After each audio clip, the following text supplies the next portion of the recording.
Hello guys, स्वागत है आपका मेरे एक और नए ब्लॉग में। आशा करती हूँ आप सब अच्छे होंगे, मैं भी ठीक हूँ। तो गाइस देखिए कि जैसा कि शिवानी ने बोला आज कि ब्यूटी पार्लर वाली की कोई वीडियो मेरे चैनल पे नहीं आएगी तो नहीं आएगी। उसने बोला जो चीज़ें कोर्ट के ज़रिए से चल रही हैं, जो चीज़ें लीगल हैं वही उसी तरीके से होंगी, चाहे आप कुछ भी करो।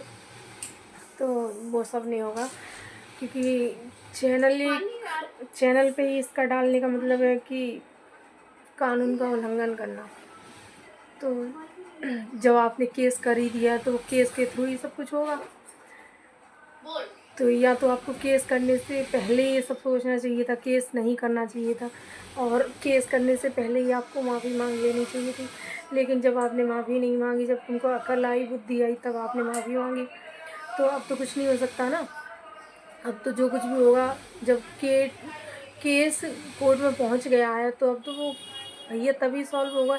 या तो राजी बाजी से राजीनामा हो जाए तो हो सकता है कुछ भी, लेकिन राजीनामा नहीं हो रहा है तो वही जो भी कुछ भी जज जो कुछ भी करेगा तुम्हारे हक में फैसला जाएगा या शिवानी के हक में जाएगा। तो वो जो होगा सो कोर्ट के ज़रिए से होगा। तो इसमें कोई कुछ नहीं कर सकता। और ये अच्छी बात है कि आप माफ़ी मांगने गई, आपने माफ़ी मांगी।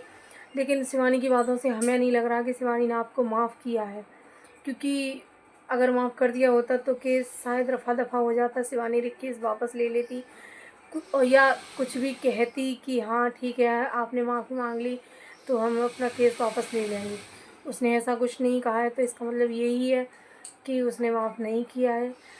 तो देख लीजिए आप भी।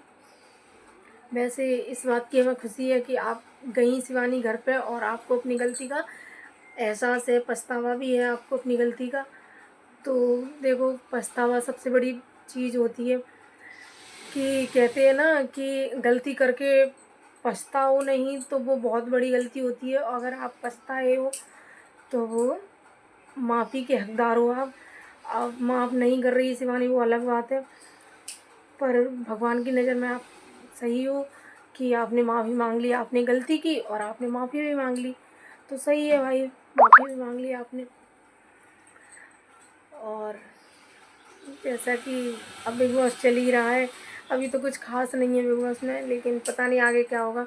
और एक बात और मैं बोलना चाहूँगी, जो मनीषा हत्याकांड हुआ है भाई उसके ऊपर, कि मनीषा क्या, हमारे देश की कोई भी बेटी अभी भी सुरक्षित नहीं है।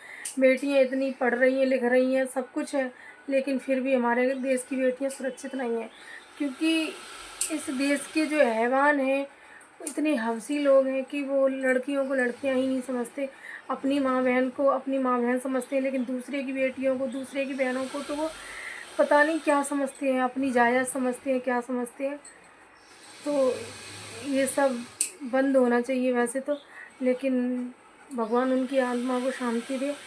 और जो भी उसके आरोपी हैं, जिन्होंने भी उसके साथ में गलत किया और जिन्होंने उसको मारा, उन सबको फांसी की सज़ा होनी चाहिए। मैं तो यही कहूँगी, जल्द से जल्द कड़ी से कड़ी सज़ा होनी चाहिए और फांसी की सज़ा होनी चाहिए, जिससे कि और लोगों को भी सबक मिले इस चीज़ का कि ऐसा करने से पहले 100 बार सोच लें। तो गाइस मैं इतना ही कहना चाहूँगी और कुछ नहीं। तो अगर मेरी वीडियो अच्छी लगे तो लाइक कमेंट शेयर सब्सक्राइब कर लेना। तो बाय बाय दोस्तों।